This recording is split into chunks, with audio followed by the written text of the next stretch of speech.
요한복음 3장 보겠습니다. 요한복음 3장 1절부터 7절 말씀.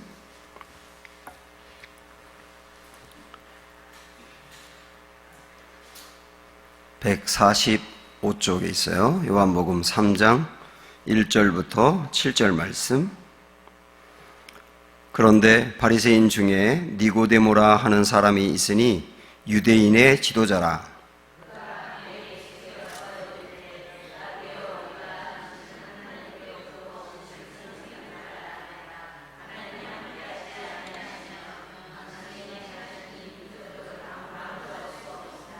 예수께서 대답하여 이르시되 진실로 진실로 내게 이르노니 사람이 거듭나지 아니하면 하나님의 나라를 볼 수 없느니라.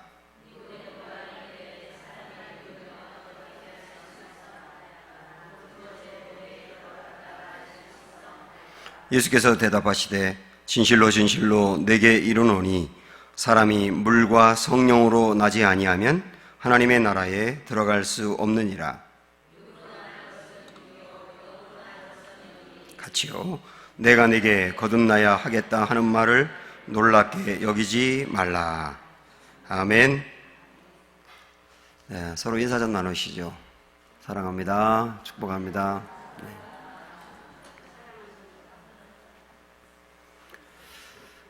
네, 성경이 다 중요하지만 요한복음 3장은 복음 중에 복음이기 때문에 굉장히 중요합니다. 우리가 몇 주 정도 봤던 로마서 8장이 그만큼 중요하듯 요한복음 3장도 중요한데요. 특별히 요한복음 3장은 거듭남에 대해서 말씀하고 있습니다. 오늘부터 3주 동안 이 3장에 있는 거듭남에 대해서 우리가 한번 깊게 거듭남이 무엇인지 한번 살펴보도록 하겠습니다. 오늘 말씀에 보면은 니고데모라고 하는 사람이 나오죠. 이 니고데모는 유대인의 지도자라고 나와 있고요.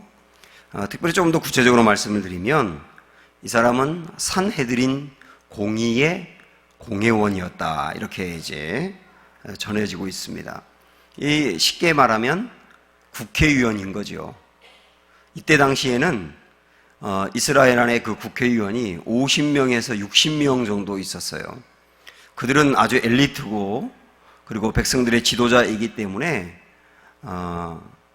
백성들로부터도 굉장히 존경을 받는 사람인데 그 중에 한 사람이 니고데모였다는 거예요. 그런데 2절에 보시면 그가 밤에 예수께 와서, 이렇게 밤에 왔다고 말씀하고 있거든요. 예수님을 찾아왔는데 밤에 왔습니다. 왜냐하면 이때 당시에 그 산헤드린 공의의 국회의원들은 예수님을 싫어했거든요. 그 예수님이 이단이라고 생각을 했고 유대교를 어지럽히는 사람이라고 봤기 때문에 그래서 잡으려고 했어요. 그런데 만약에 남들이 다 보는 시간에 이 국회의원인 니고데모가 예수님을 찾아온다면 그러면 공회원들 사이에서 니고데모가 문제가 될 거 아닙니까? 분명히. 그러니까 자기의 신상에 어려움이 생기지 않기 위해서 몰래 밤에 예수님께 찾아온 겁니다. 예수님께 찾아온 이유는 뭔가 그가 영적인 어떤 그 갈급함, 하나님을 잘 믿긴 하는데, 유대교인이기 때문에 하나님을 잘 믿긴 하는데 그 안에 어떤 해결되지 않는 영적인 어떤 문제들, 그런 것들에 대한 어떤 갈급함이 있었기 때문에 예수님을 찾아온 거예요. 그리고 그가 예수님을 또 찾아온 또 중요한 이유는 예수님이 표적을 일으키는 걸 봤거든요. 2절을 한번 여러분 보세요. 그가 밤에 예수께 와서 이르되 라비여 우리가 당신은 하나님께로부터 오신 선생인 줄 아나이다. 하나님이 함께 하시지 아니하시면 당신이 행하시는 이 표적을 아무도 할 수 없음이니이다. 그러니까 예수님이 어떤 표적을 일으키는 걸 보면서 야, 저분은 하나님으로부터 온 특별한 분인가 보다라고 생각을 한 거예요. 조금 더 구체적으로 말씀을 드리면 구약시대의 엘리야라든지 이런 어떤 그 선지자 같은 분으로 예수님을 이해를 한 겁니다. 그래서 그 예수님을 만나서 뭔가 가르침도 받고 싶고 자기의 영적인 문제도 해결받고 싶은 그런 마음 때문에 몰래 찾아온 거죠. 그런데 분명히 우리가 지금 2절 읽었지만은 이 니고데모가 예수님을 만나서 예수님께 처음 꺼낸 이야기는 뭐냐면 당신의 표적을 보고 이거 보통 일이 아니고 하나님이 특별히 쓰시는 분이라는 걸 제가 알았습니다. 그래서 왔다 그렇게 말했잖아요. 표적 때문에 왔다고 말했잖아요. 근데 우리 주님이 표적 때문에 온 그 니고데모에게 표적에 대한 이야기는 전혀 안 하세요. 그래서 전혀 다르게 어떻게 보면 동문서답을 하신 건데 거듭남의 이야기를 하시는 거예요. 사도절에 보시면 예수께서 대답하여 이르시되 그러면서 표적 이야기를 하지 않고 뭐라고 말씀하냐면 진실로 진실로 내게 이르노니 사람이 거듭나지 아니하면 하나님의 나라를 볼 수 없다 하면서 거듭남의 이야기를 하셨다고요. 거듭남의 이야기. 그러니까 이 니고데모가 예수님께 물었던 것과는 달리 예수님이 니고데모에게 제일 필요한 것은 거듭남이라고 보신 거죠. 그 말씀을 하신 겁니다. 그 거듭남의 이야기를 꺼내니까 이 니고데모가 상당한 그 지성인임에도 불구하고 거듭난다는 게 이해가 안 되는 거예요. 그래서 아니 또다시 날 수 있나요 우리가? 그렇게 말하니까 우리 예수님이 너는 유대인의 선생이라고 하면서 그것도 모르느냐 이렇게 이제 책망하시는 내용이 나오는데 그러면서 거듭남에 대해서 주님이 풀어주신 것이 이제 오늘의 말씀이라고 볼 수가 있습니다. 여기엔 전체적인 내용인데 자 우리는 먼저 거듭남이라고 하는 것을 살펴볼게요. 거듭난다, 중생이라고도 말하죠. 이 거듭난다는 말은 우리가 일반적으로 알고 있는 것은 다시 태어난다. 육체가 한번 태어난 것 말고 또 다시 태어난다. 이게 거듭난다. 그렇게 알고 있잖아요. 그래서 중생이라고 말하는데 요 거듭난다는 말은 다시 태어난다는 의미도 있지만 위로부터 태어난다. 그런 의미도 있어요. 이 두 개의 의미가 다 있거든요. 그래서 위로부터 태어난다. 위로부터 태어난다는 말은 우리가 다시 태어나는 것은 하나님이 해주셔야 될 일이라는 뜻이죠. 위로부터 태어난다는 말은 그렇죠? 내가 어떤 노력으로 다시 태어나는 게 아니고요. 하나님이 해주셔야지 다시 태어날 수 있다.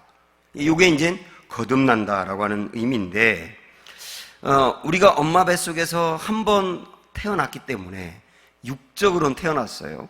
그런데 육적으로 태어난 것 말고 영적으로 다시 태어나는 것, 그게 이제 거듭남입니다. 그래서 6절로 가보시면 육으로 난 것은 육이요 영으로 난 것은 영이니라고 말했습니다.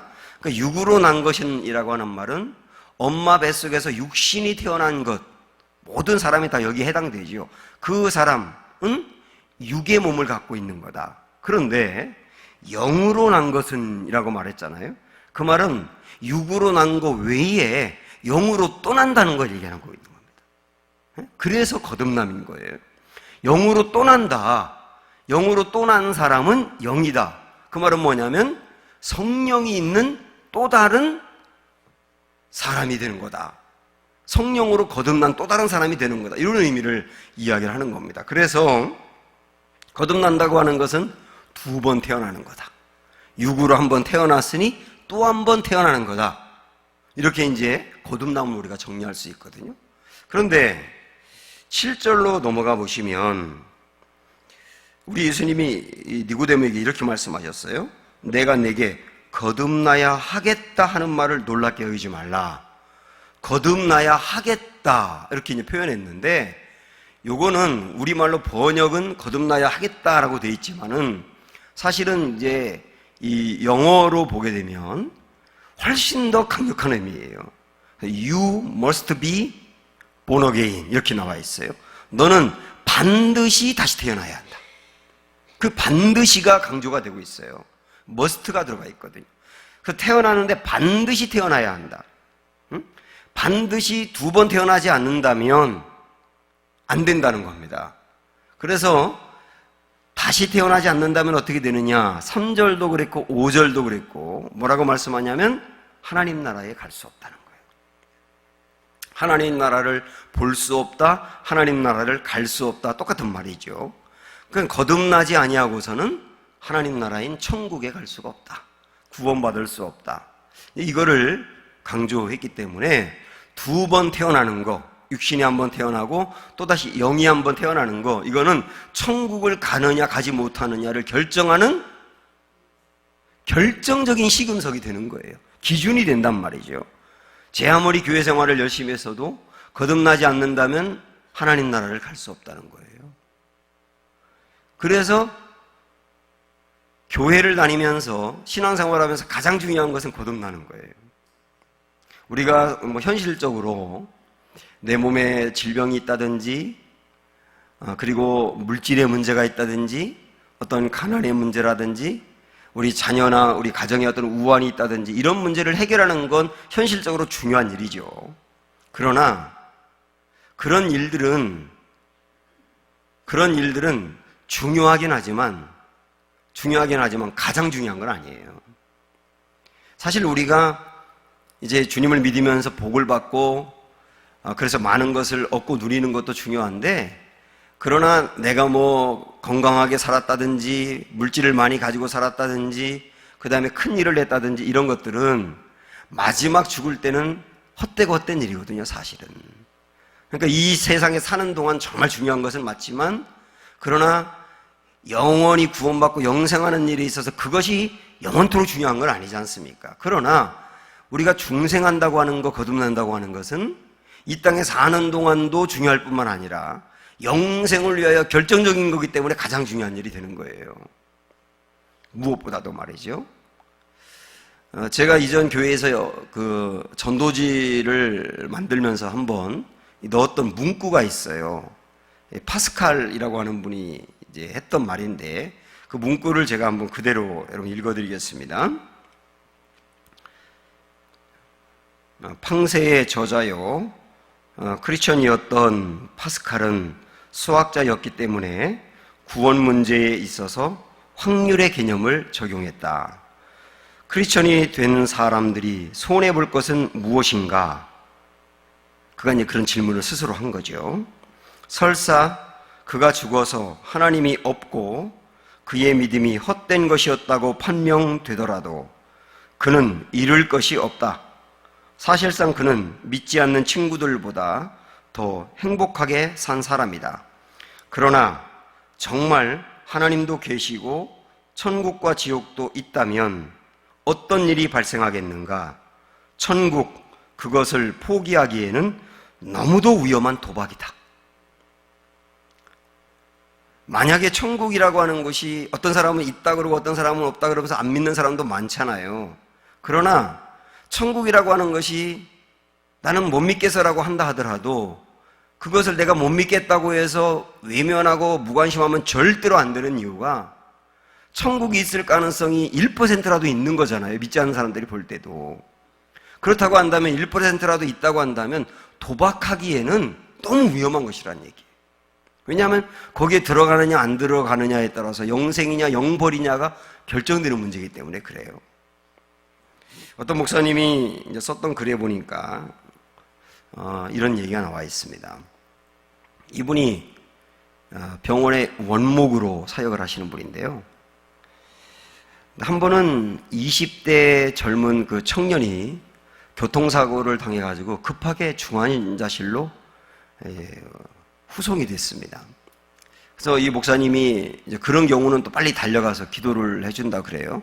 그래서 달려가 봤더니 이 젊은 20대 청년인데 혼수 상태더랍니다. 그래서 너무 안타까워서 옆에서 그냥 기도하다가, 그냥 속으로 기도하다가 갑자기 이 청년이 구원은 받은 사람이었을까?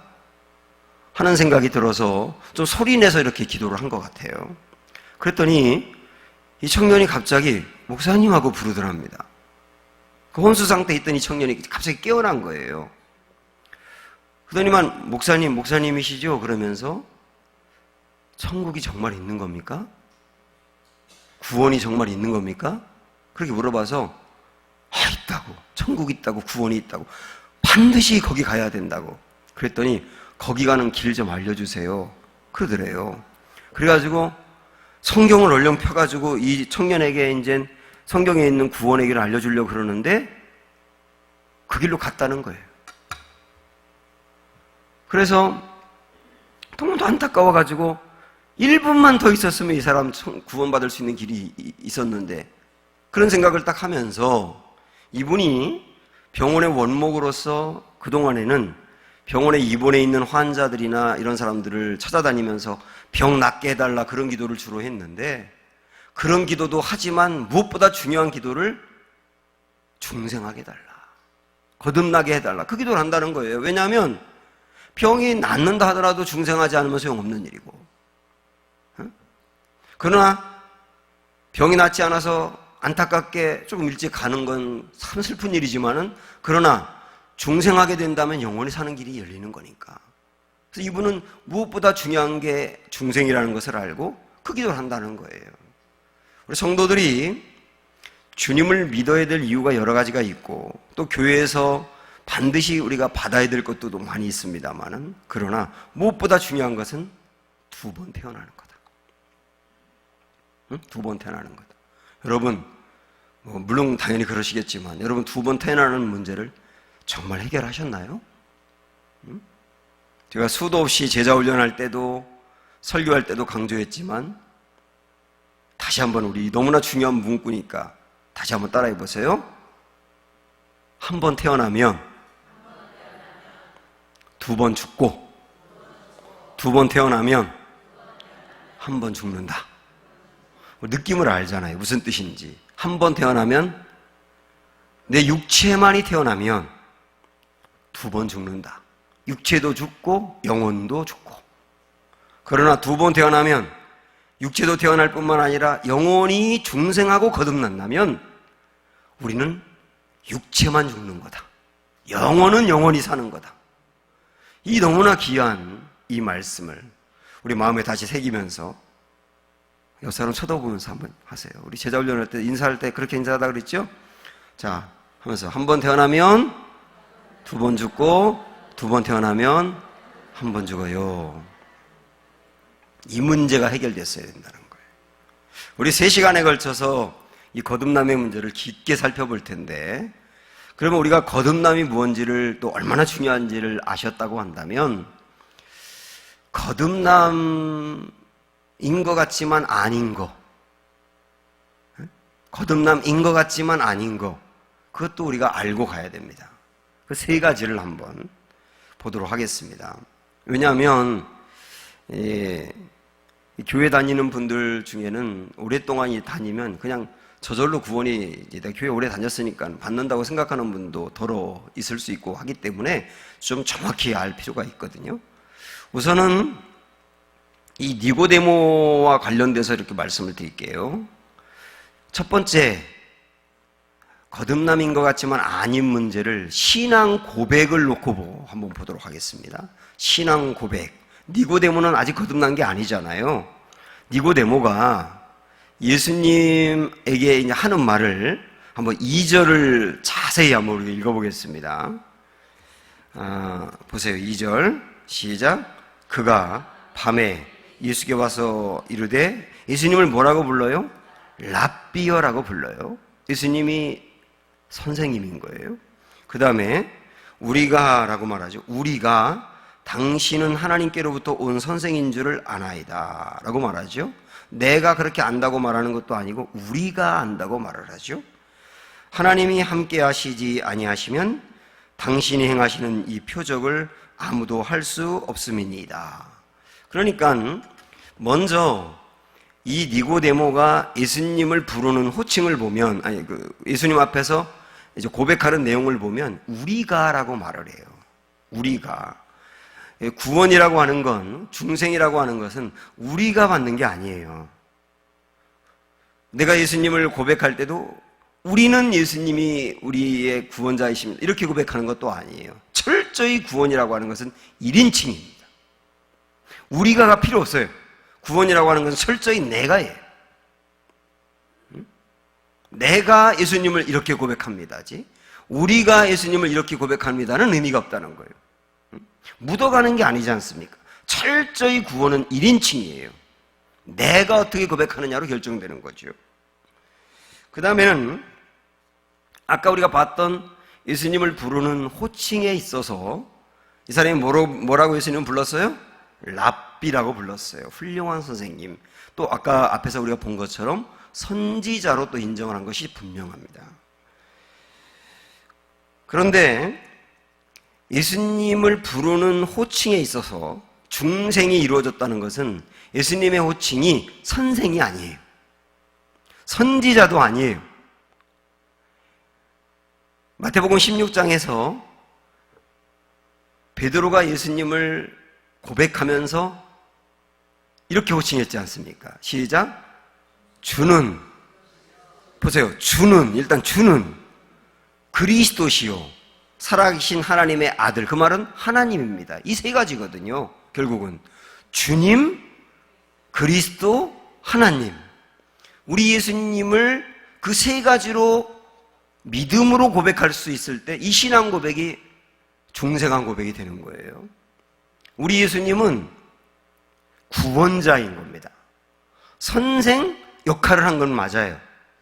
선지자 역할을 한 것도 맞아요.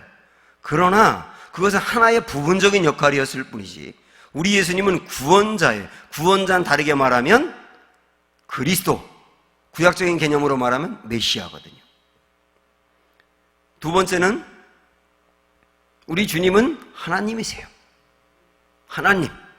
그래서 도마도 부활하신 예수님 만나고 나서 나의 주님이시요 나의 하나님이시니다. 그렇지 않습니까? 우리 예수님은 하나님이시라고요. 우리 예수님이 하나님이 아니면 믿음의 대상이 아닌 거예요. 따라야 될 대상인 거죠. 그렇지 않습니까?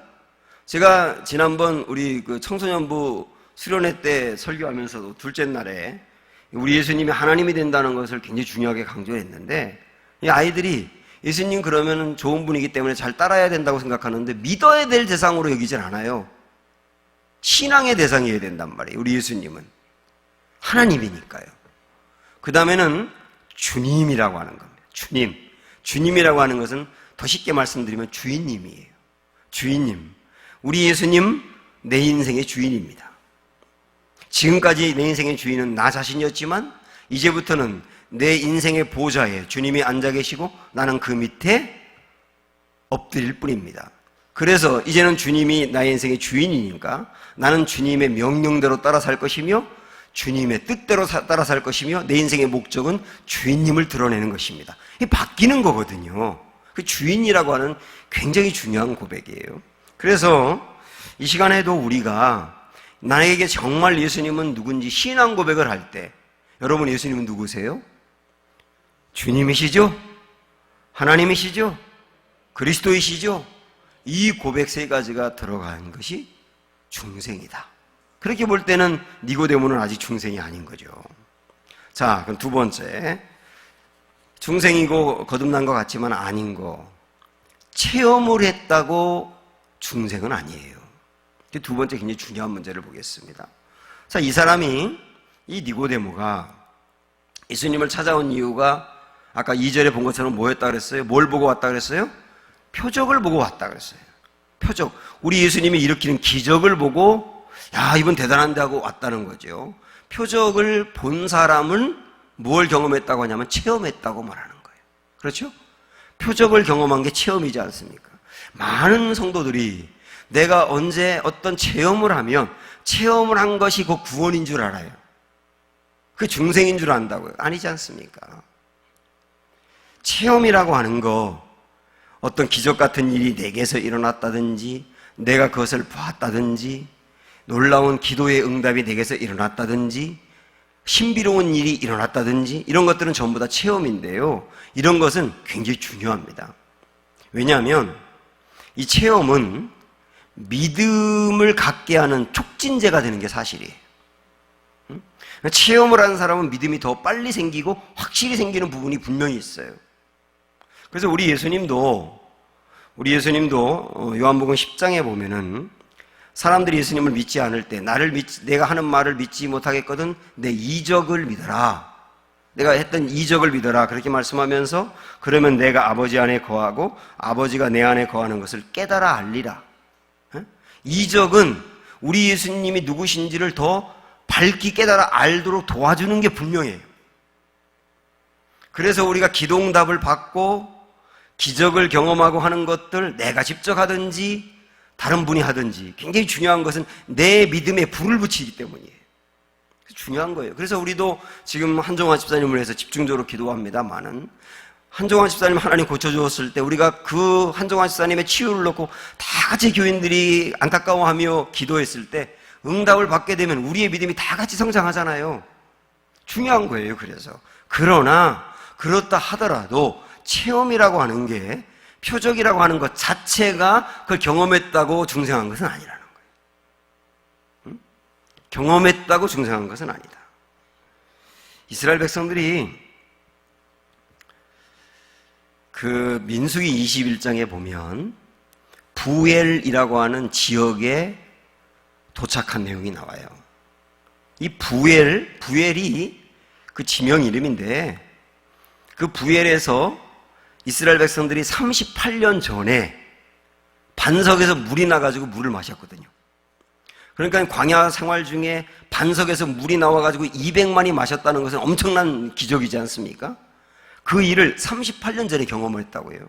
그리고 광야를 돌고 돌아서 38년이 지난 다음에 부엘에 다시 온 거예요. 제가 그 말씀을 새벽기도 전하기 위해서 준비하다가 그때 제 마음에 깨달았던 게 뭐냐면 38년 전에 반석에서 물이 나는 엄청난 기적을 경험한 이스라엘 백성들인데 38년이 지난 다음에 신앙이 성장한 게 하나도 없는 거예요. 네? 신앙 성장이 하나도 안 됐다고. 하나도 안 된 게 아니라 오히려 퇴보해버렸어요.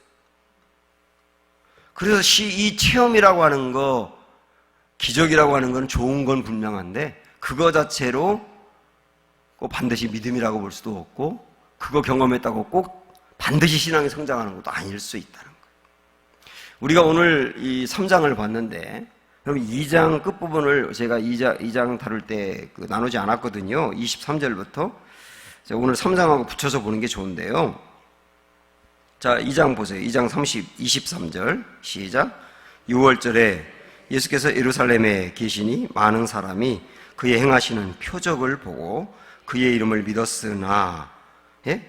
그의 표적을 보고 예수님을 믿었다고 나오잖아요. 그런데 24절에 보면 예수는 그의 몸을 그들에게 의탁하지 아니했다고 나와요. 그러니까 우리 예수님의 표적을 보고 우리 예수님을 믿고 따르는 사람들에게 우리 예수님의 몸을 의탁하지 않았다는 것은 그들과 깊은 영적인 교제를 나눈 게 아니었다는 뜻이에요. 분명히 그렇지 않습니까? 그 다음 이어서 보세요. 이는 친히 모든 사람을 아심이요. 뭔가 그들에게 우리 예수님이 몸을 의탁하지 않은 것은 체험이라든지 표적을 보고 예수님을 따르는 사람의 그 속을 예수님이 안다는 거예요.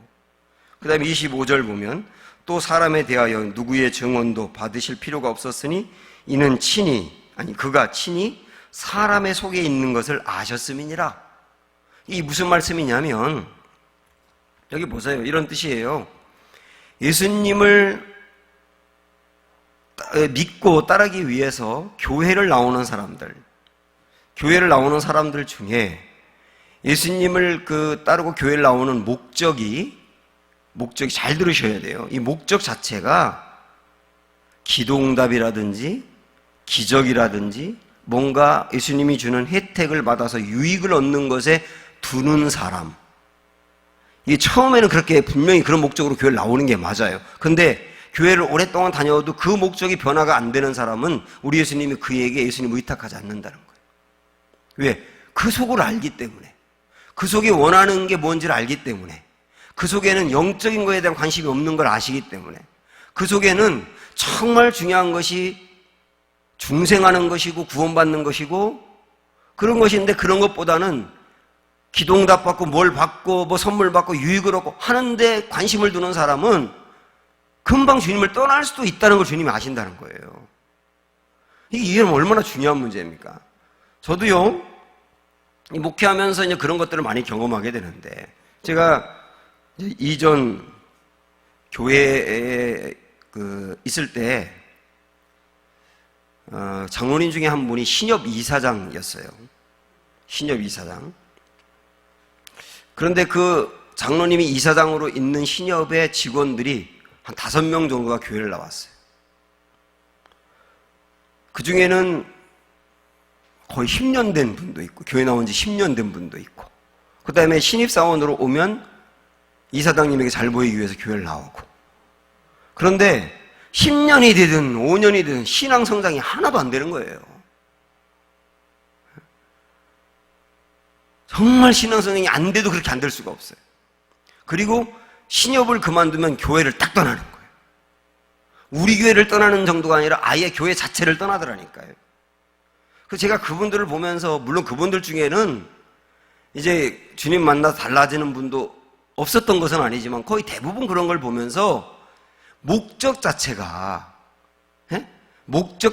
영적인 데 있지 아니하고 어떤 개인의 유익과 관련되어 있는 데 있으면, 정말 목적이 거기 있으면 신앙 성장이 정말 안 된다는 거예요.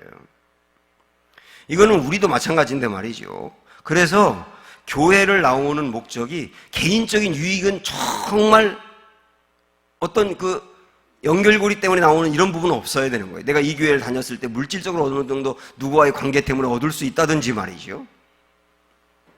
내가 이 교회 다니지 않을 때 어떤 불이익을 받기 때문에 그 사람 때문에 다녀야 된다든지 말이죠. 이런 부분이 있으면 그게 신앙에 엄청난 제한이 되는 거예요. 교회를 다녀야 되는 가장 궁극적이고 중요하고 흔들림이 없어야 될 이 이유는 중생이어야 된다는 거. 응? 중생이어야 된다는 거. 표적도 아니라는 거. 주님으로부터 뭔가 얻는 것도 아니라는 거. 중생이어야 한다는 거. 여러분, 그 부분에서 흔들리시면 안 돼요. 그러면 우리 주님 말씀이 뭐냐면, 주님이 그 사람에게 의탁하지 않는다? 그리고 나중에 보십시오. 예수님을 따랐던 사람들은 수도 없었고요. 우리 예수님이 예루살렘에 올라갈 때 임금이 될 거라고 생각했던 사람들은 예수님을 따르면서 호산나 다윗의 자손이여 그러면서 난리 쳤는데, 그 사람들은 순식간에 자기들이 원하는 이스라엘의 왕이 안 된다고 판단하니까 십자가에 못 박아라 그렇게 돼버리잖아요. 호산나 다윗의 자손이여 했던 사람이 불과 며칠 사이에 십자가에 못 박아라로 바뀌었다니까요. 예수님을 따르는 목적이 잘못됐을 때 얼마나 중요한 문제입니까? 그래서 표적이나 이런 것들이 중생은 아니다. 하나도 우리가 분명히 이 시간 좀 알아야 되겠고요. 그래서 우리 예수님이 표적 때문에 예수님을 찾아온 니고데모에게 표적 이야기를 하지 아니하고 거듭남 이야기를 한 겁니다. 그 다음에 세 번째, 중생 같지만 아닌 거. 뭔가 많이 안다고 그런 건 아니에요. 이 니고데모 같은 경우는 백성의 지도자이고 공회원이었기 때문에 성경에 대한 지식, 여기서 말하는 성경은 구약 성경이죠. 성경에 대한 지식이라든지 종교 생활이라든지 이런 여러 가지 면에서는 참 많은 걸 알고 있었는데, 결정적으로 어디에 둔감하느냐면 영적인 부분에 둔감한 거예요. 영적인 부분에. 그래서 우리 예수님이 이 사람에게, 그러니까 거듭나야 한다라고 말하니까, 오늘 말씀에도 나오고 뒤에 이제 9절에도 또 나오지만, 아니 어떻게 내가 엄마 뱃속에서 다시 태어날 수 있는 겁니까? 이렇게 물어보잖아요. 그러니까 우리 예수님이, 아니 너는 유대인의 선생이라 하면서 그것도 모르느냐라고 책망하는데, 이건 결국은 니고데모가 성경에 대해서도 많이 알고 있는 것 같고 여러 가지 면에서 지성인이고 상당히 똑똑함에도 불구하고 영적으로는 둔감했다는 거예요. 교회를 다니는 분들 중에도, 교회를 오래 다닌 분들이기도 하고, 그 다음에 세상적으로는 굉장히 이제 뭐 직업이라든지 이런 데 있어서 많은 사람으로부터 인정을 받고, 그 다음에 똑똑하고 그러는 분들 중에서 영적으로는 완전 둔감한 분이 있어요. 영적으로. 그런데 초등학교도 안 나왔는데 영적으로는 훤히 열려있는 분이 있어요. 구원은, 중생은 똑똑함으로 가는 게 아니에요. 영적으로 열려있는 분이 가는 거예요. 영적으로 열려있는 분이 가는 거라고요. 그래서 고린도전서 2장 13절에서 우리가 이것을 말하거니와 사람의 지혜가 가르친 말로 아니하고 오직 성령께서 가르치신 것으로 하니, 그 다음 뭐라고 말씀하느냐면 영적인 일은 영적인 것으로 분별하느니라. 영적인 일은 영적인 것으로 분별하느니라. 이 말은 무슨 뜻이냐면 성령이 그 안에서 영적인 지식을 주어야 영적인 지식이 이해되고 믿는다는 뜻이에요. 그래서 중생이라고 하는 것은요, 성령이 내 안에 계셔서 하나님이 행하신 놀라운 일들, 구원의 계획을 세우시고 아들 예수를 보내시고 아들 예수가 십자가에서 못 박혀 돌아가시고 그 십자가에서 못 박혀 돌아가신 것이 나의 죄에 대한 형벌과 죄 자체를 면하기 위함이고 그것을 믿을 때 구원받는다고 하는 이 영적인 진리가 내게 귀에 들릴 뿐만 아니라 마음에 믿어지는 것은 내 안에 영적인 것은 영적으로만 알 수 있기 때문에 성령이 계시다는 뜻이에요. 물론 들을 수는 있어요. 근데 들은 것이 믿어지는 것은 성령이 계신다. 아무리 똑똑해도 성령이 계시지 아니하면 영적으로 둔감해서 그 모든 것을 마음으로 받아들이지 않습니다. 그래서 여러분 지금 이 설교를 듣고 있는 분들, 방송도 들으시겠지만은 그분들 중에서도 다시 한번 말씀드리지만 하나님이 창조주다, 하나님이 우리를 구원하기 위해서 죄인을 위하여 아들 예수님 보내셨다, 아들 예수님이 인간으로 오셨다, 그분이 십자가에서 못 박혀 돌아가셨다, 그걸 믿을 때 나도 십자가에서 죽은 것이므로 내 죄가 사함받았다, 그래 예수님은 부활한 것처럼 나 또한 부활한다, 이 사실을 여러분이 알고 있는데 알 뿐만 아니라 마음으로 믿으십니까? 그렇다면 성령이 여러분 안에 역사하고 있는 거예요. 이거는 똑똑함으로 이룰 수 있는 길이 아니라고요. 영적으로 열려야 열리는 건데 성령이 내 안에 계실 때만 가능하다. 그러니까 이 니고데모는 아직 성령이 그 안에 있지 않다 보니까 똑똑하지만 영적으로 둔감했다는 겁니다. 그래서 구원받는다는 것이 무엇인지 이렇게 구분할 필요가 있습니다. 여기 세 가지 구원 거듭남인 것 같지만 아닌 것 세 가지로 우리가 정리를 해봤습니다. 자, 이제는 하나 더. 그러면 어떻게 구원을 받을 수 있고 어떻게 거듭날 수 있는가? 이 부분까지 오늘 보겠습니다. 어떻게 거듭날 수 있는가? 5절 말씀 딱 보세요. 시작. 예수께서 대답하시되 진실로 진실로 네게 이르노니 사람이 물과 성령으로 나지 아니하면 하나님의 나라에 들어갈 수 없느니라. 거듭나는 것은 어떻게 한다고요? 물과 성령이요. 물과 성령. 이게 얼마나 중요한지 모릅니다. 이게 물과 성령이 무엇인지에 대해서는 논문만 해도 수천 편이 나왔어요. 우리나라만 해도. 이게 이제 해석이 하나가 아니기 때문에 몇 가지 해석을 좀 말씀드릴게요. 수요일 뵈니까 여러분들이 좀 이건 아시는 게 필요할 것 같아요. 우선 물과 성령으로 거듭난다는 건 뭐냐? 첫 번째 이런 의미가 있어요. 물은 육체를 말하고 성령은 영을 말한다. 그래서 우리가 육체가 한번 태어난 것뿐만 아니라 아까 말씀드린 것처럼 영으로 다시 태어나야 거듭나는 거다. 이런 의미가 있어요. 그 다음에 두 번째 또 어떤 의미가 있느냐면 그래서 물은 세례 요한의 세례를 의미한다. 이렇게 보는 경우도 있어요. 세례 요한이 사람들에게 세례를 베풀면서 나는 너희에게 물로 세례를 베풀지만 내 뒤에 오시는 분, 그 예수님이죠. 그분은 물과 성령으로 너희에게 세례를 베풀 거라. 이렇게 말씀하신 것에 참고해서 물이라고 하는 것은 세례 요한의 세례를 말하고 성령은 예수님의 세례를 말한다. 이렇게 해석도 합니다. 세례 요한의 세례라고 하는 것은 뭐냐면 회개하라는 거예요. 물이라고 하는 것은 씻는다는 의미로 회개하라, 회개하라. 그 다음에 성령이라는 것은 회개한 사람에게 하나님의 선물로 주어지는 게 거듭납니다. 이렇게 연결하거든요. 회개 플러스 하나님의 선물. 이게 그냥 물과 성령이다라고 하는 의미로 정리를 합니다. 여러분 이해가 되시죠? 세 번째는 이게 제가 오늘 조금 더 집중적으로 볼 건데 여기서 성령은 하나님의 선물인 건 분명해요.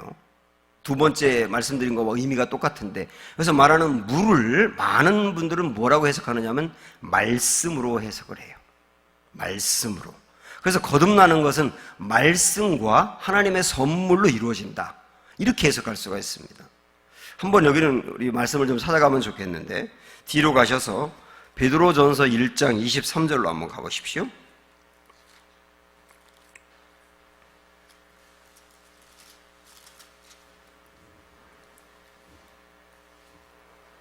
(377조) 베드로전서 1장 23절 시작. 너희가 거듭난 것은 썩어질 씨로 된 것이 아니요 썩지 아니할 씨로 된 것이니, 썩지 아니할 씨가 뭘까요? 살아있고 항상 있는, 그 다음 뭐라고 말씀합니까? 하나님의 말씀으로 되었느니라. 이 말씀과 연관해서 거듭나는 것은 말씀으로 되는 것이다. 이게 이제 물로 해석할 수 있단 말이죠. 그래서 우리가 말씀이 내게 떨어졌을 때, 일단 그 말씀을 내가 듣고 받은 거죠. 떨어진 거니까요. 그 말씀이 내 마음에 뿌리를 내려서 구원의 씨로 자라게 하는 분은 성령인 거예요. 그렇게 연결할 수 있어요. 내가 일단 말씀을 듣고 내 마음에 말씀이 떨어지고, 거기에다가 그 말씀이 뿌리 내려서 거듭나게 하는 성령의 역사, 이 두 가지가 있을 때 거듭나는 거다. 그래서 말씀과 성령이다. 이렇게 이제 말씀드릴 수 있다고요. 그러면 분명히 성령이 내게 그 모든 것을 믿게 해야 되고 받아들이게 해야 되기 때문에 구원은 100% 하나님의 은혜거든요. 그러면 구원받지 못한 사람은 하나님이 100% 주신 은혜인데 구원받지 못한 것은 그러면 나는 어차피 버림받은 사람인가요? 라고 하는 질문이 참 많이 나오지 않습니까? 기본적으로 이거에 대한 교리적인 논란은 많이 있습니다만은, 주님은 모든 사람이 구원받기를 원하세요. 그리고 모든 사람에게 믿을 수 있는 길을 열어주시는 것도 맞아요. 그런데 이렇게 보시면 어떨까요? 만약에 이 자리에 볼보 그 자동차가 있다. 볼보 타고 싶죠? 볼보 자동차가 있다. 굉장히 비싼 차가 있다. 그리고 키도 꽂혀 있다. 그리고 나한테 타라고 한다. 그럼 내가 의자에 앉으면 그냥 가냐고, 그게. 모든 선물이 다 나에게 주어졌지만 키를 돌려야지 시동이 걸리면서 가는 거 아니에요. 그러니까 하나님이 내게 모든 것을 알려주고 믿을 수 있는 선물을 주었을 때, 내가 그것을 내 것으로 취하는 결단, 이것이 있을 때 그 모든 선물이 내 것이 되는 거 아닙니까? 그런 측면으로 볼 때 우리가 이제 난 아무리 그 교회를 다녀도 믿어지지 않는다, 나는 버림받았나 보다, 소용없나 보다, 이렇게 생각할 것이 아니고, 우리가 말씀을 들고 말씀을 취할 때 그때 믿음의 역사가 일어난다는 것을 분명히 생각하시면서, 말씀을 가까이 하고 말씀을 들으려고 하고 말씀을 연구하고 말씀 안에 거하려고 하는 그 일들은 끊임없이 내가 해야 되는 거예요. 참으로 안타까운 것은, 이제 이미 내 안에 중생이 일어난 분들은 이런 그 거듭남이라든지 영적인 진리에 대해서 관심이 많은데, 정말 관심을 가져서 구원을 받아야 되고 중생이 일어나야 될 분들은 그런 말씀을 전하면 안 들으려고 해요. 안 들으려고 한다. 그리고 건강에 대한 얘기 그러면 눈이 반짝반짝하고, 재밌는 유머 얘기하면 막 적고 막 다 적고 집에 가서 얘기하고 전파하고. 그런데 영적인 얘기하면 잔단 말이에요. 정말 그런 거 보면 속이 터져요. 말씀을 들어야, 귀담아 말씀을 들을 때, 말씀이 내 안에 떨어질 때 성령이 역사하는데, 그 말씀을 외면해버리니까 정말 답답하단 말이에요. 그래서 말씀을 가까이 하는 일들이 굉장히 중요하다는 거예요. 한동대 김영길 총장님, 여러분 그분의 이야기는 여러분 여러 경로를 통해서 많이 들으셨을 텐데, 그분의 아내 되는 그 권사님은 일찍부터 신실한 크리스찬이었고 권사님이었는데, 남편인 이 과학자가 자꾸 과학적인 접근으로 성경을 바라보려고 하니까 믿어지지가 않아서 답답한 거예요. 그래서 교회를 다니면서 작정하고 다니다가 아유 난 안 믿어져 그러면서 또 그만둬버리고 또 교회를 안 나가고 그러다가 또 아내가 다그치면 또 가서 말씀을 듣다가 또 안 믿어진다 그러고 또 그만둬버리고, 이 과학적으로 자꾸 접근하려고 하니까 그런 세월이 굉장히 길었거든요. 그러다가 이 김영길 박사가 안 되겠다라고 생각을 하고 어느 날 저녁 6시부터 서재에 앉아가지고 밤 11시까지 서재에서 나오지 않고 그분이 구원받는 길에 대하여 들었던 내용을 자기가 이렇게 정리를 해봤다는 거예요. 그러니까 말씀을 정리를 한 거죠. 말씀을. 우리는 죄인이라고 했다. 맞아, 죄인이지. 그 죄인은 죄 때문에 하나님의 은혜를 받을 수 없고 구원에 이를 수 없다고 했다. 이 죄 문제를 해결해야 되는데 우리는 죄 문제를 해결할 수 있는 길이 없다고 했다. 그런데 그거를 예수님이 해줬다고 했다. 죄의 값은 사망이라고 했는데 그 사망을 내가 당하면 끝이 되니까 예수님이 대신 당해주신 거다. 그 예수님이 대신 당해주게 줄 수 있었던 것은 그분이 죄가 없기 때문에 대신 당하게 된 거다.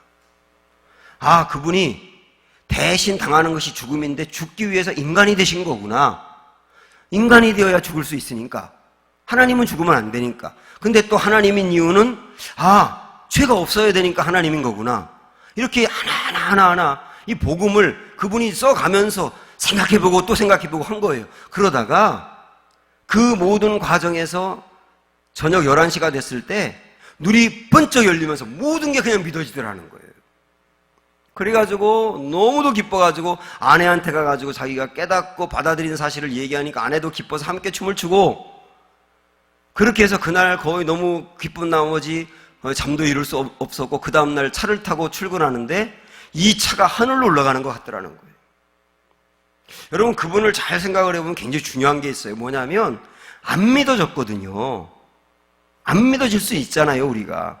그런데 안 믿어지기 때문에 말씀을 외면한 게 아니라 안 믿어졌지만 그 말씀의 진리를 그분의 방식대로 적어보고 생각해보고 연구해보고 연결해보고 그러는 과정에서 믿음이 생긴 거예요. 성령의 역사가 있었던 거죠. 그러니까 말씀과 성령이 함께 역사할 때 거듭남이 이루어진다는 사실. 그러므로 평생 우리가 함께하고 같이 가야 될 것이 말씀이고, 여러분 주변에도 아직까지 이 부분 해결 못한 분들에게 정말 중요하게 권면해 줘야 될 것이 말씀 안에 살아야 된다고 하는 거, 말씀을 가까이 해야 된다는 거, 말씀을 들어야 된다는 거, 그거를 계속 강조해 주어야 되는 거고, 그래서 우리 모두가 거듭남의 아름다운 역사 안에 늘 거하는 은혜가 있기를 주님의 이름으로 축원합니다. 함께 우리 기도합니다. 오늘 들은 말씀 생각하시면서 우리 안에 이 거듭남의 은혜를 주신 주님께 감사하고, 또 새롭게 깨달은 사실에 대해서 감사하며 기도하고, 내 가족이라든지 주변에 있는 이들도 이 거듭남의 이 은혜가 말씀을 들으면서 성령의 선물로 나타날 수 있도록 은혜를 달라고 우리 합심하여 통성으로 함께 기도하도록 하겠습니다. 기도합니다. 하나님 아버지, 참으로 감사합니다. 오늘 우리에게 말씀을 주셔서 감사합니다. 주님, 우리가 예수님을 믿어야 되고 교회를 다녀야 될 가장 중요한 이유가 바로 거듭남인데 우리에게 그 은혜를 베풀